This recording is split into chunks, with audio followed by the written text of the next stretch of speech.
This morning, I went to Cars and Coffee and I had the opportunity to check out a DeLorean.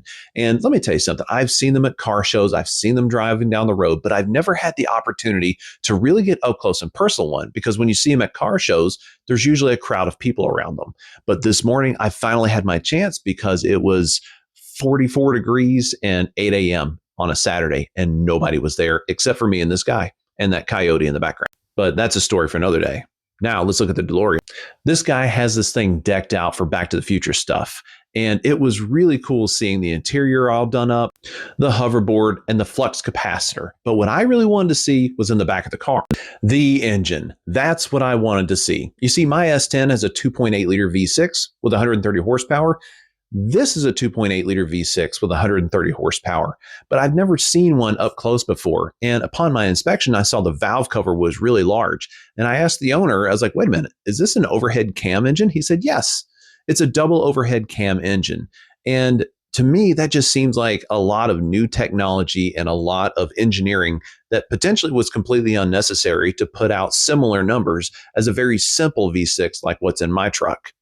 But I think that's part of the bad decisions that John DeLorean was making. He really wanted to make something futuristic and just something very, very different. And he certainly accomplished that. Unfortunately, the technology just wasn't 100% there, and these cars overheated quite a bit.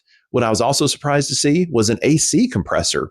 Now, I know that with those tiny windows that roll down in these things, you're going to need AC. But I know how much power air conditioning pulls off of an engine, especially of this size. And I can understand why a lot of consumers might have been a little upset feeling that they had bought a futuristic car, but it had absolutely no power to it. But don't get it twisted. Overall, I was very excited to see this car, especially at this time, because I didn't have to dance around anyone else there.